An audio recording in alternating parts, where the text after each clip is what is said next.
TNN کی بین الاقوامی خبروں کے ساتھ میں ہوں نور فاطمہ قریشی۔ افغانستان کے لیے خوراک کے 2 کنٹینرز کینیڈا کی ایک امدادی ایجنسی نے طالبان کے ساتھ کسی بھی قسم کے لین دین پر پابندی کے قانون کی وجہ سے منسوخ کیے ہیں۔ مزید جانتے ہیں اس رپورٹ میں۔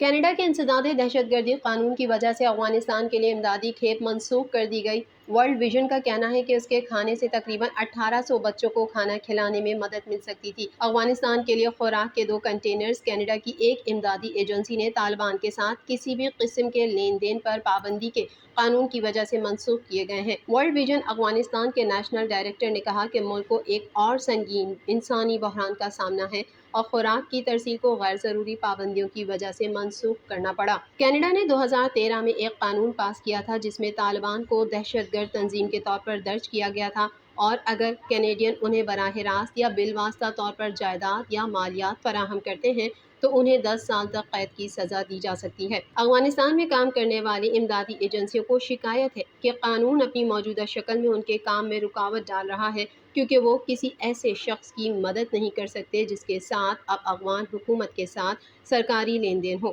بشمول کرایہ یا ٹیکس ادا کرنے والے۔ ایجنسی کا کہنا ہے کہ اب وقت آ گیا ہے کہ کینیڈا افغانستان کے لیے انسانی امداد کو غیر مجرمانہ قرار دے کر جانیں بچانے کے لیے کارروائی کرے، اس سے پہلے کہ بہت دیر ہو جائے۔ کینیڈین صوبے آنٹیریو کی وزیر صحت کی دیکھ بھال میں نجکاری کو مسترد نہیں کر رہے ہیں کیونکہ حکومت صوبے بھر کے اسپتالوں میں عملے کی ایک بڑی کمی سے نمٹنے کے طریقے دیکھ رہی ہے۔ مزید تفصیلات جانتے ہیں اس رپورٹ میں۔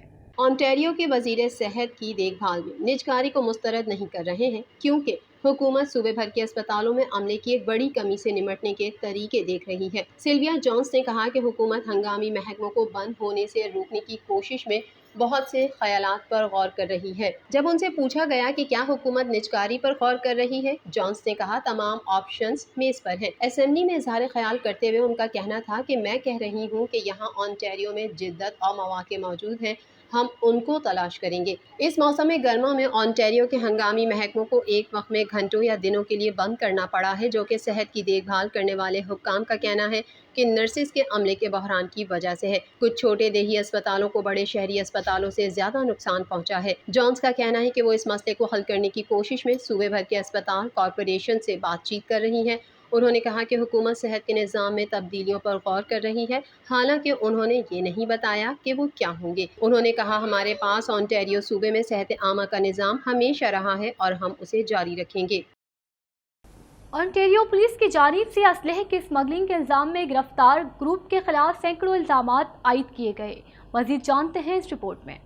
آنٹیریو پولیس کی جانب سے بندوقوں فینٹینائل کی اسمگلنگ کے الزام میں گرفتار گروپ کے خلاف سینکڑوں الزامات عائد کیے گئے۔ آنٹیریو پولیس سروسز کی تقریباً 10 ماہ کی طویل تحقیقات کے نتیجے میں 22 افراد کے ایک گروپ پر 400 سے زائد الزامات عائد کیے گئے ہیں جن پر کینیڈین امریکی سرحد پر بندوقوں اور منشیات کی اسمگلنگ کا الزام ہے۔ یارک ریجن پولیس کے ایک افسر کے مطابق لندن آنٹیریو میں منشیات کی اسمگلنگ کے لیے زیر تفتیش ایک شخص سے اکتوبر 2021 میں تحقیقات شروع ہوئی۔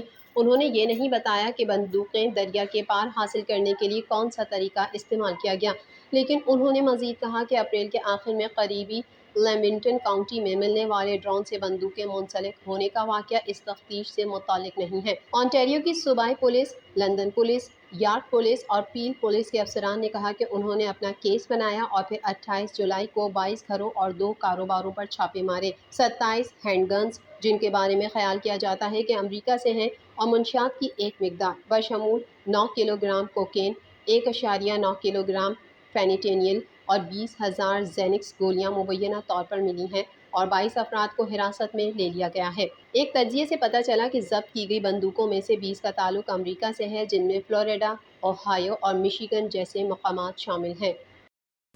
روس میں چینی سفیر نے امریکہ کو روس یوکرین جنگ کا ذمہ دار ٹھہراتے ہوئے الزام عائد کیا کہ واشنگٹن پوری طرح ماسکو کو کچلنا چاہتا ہے۔ مزید جانتے ہیں اس رپورٹ میں۔ چین نے روس یوکرین جنگ کا اصل ذمہ دار امریکہ کو قرار دے دیا۔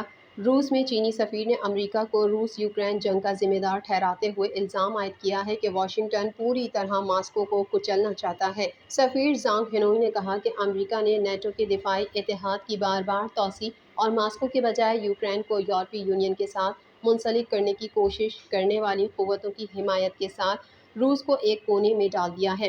روس کی سرکاری خبر رساں ایجنسی ٹاس کو انٹرویو دیتے ہوئے زانگ نے کہا کہ یوکرینی بحران کو شروع کرنے اور جنگ پر اکسانے کا اصل محرک امریکہ ہے، جو روس پر سخت پابندیاں لگا رہا ہے، جبکہ یوکرین کو اسلحہ اور فوجی ساز و سامان کی فراہمی جاری رکھے ہوئے ہے۔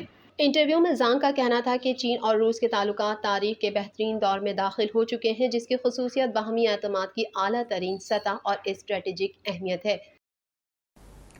روسی وزارت دفاع کا کہنا ہے کہ روسی فوج نے مشرقی اور جنوبی یوکرین میں 19 امریکی ساختہ میزائل مار گرائے ہیں۔ مزید جانتے ہیں اس رپورٹ میں۔ روس نے یوکرین میں امریکہ کے فراہم کردہ جدید میزائل تباہ کرنے کا دعویٰ کر دیا ہے۔ غیر ملکی خبر رساں ادارے کی رپورٹ کے مطابق روسی وزارت دفاع کا کہنا ہے کہ روسی فوج نے مشرقی اور جنوبی یوکرین میں 19 امریکی ساختہ میزائل مار گرائے ہیں۔ روسی وزارت دفاع کا کہنا ہے کہ نشانہ بنائے گئے hammers missile high mobility artillery rocket system ہیں، جنہیں مشرقی اور جنوبی یوکرین میں نشانہ بنایا گیا۔ روسی وزارت دفاع کے مطابق یوکرین کے علاقے کراماتورسک کے نزدیک جدید فوجی گاڑیوں کو بھی تباہ کر دیا گیا ہے۔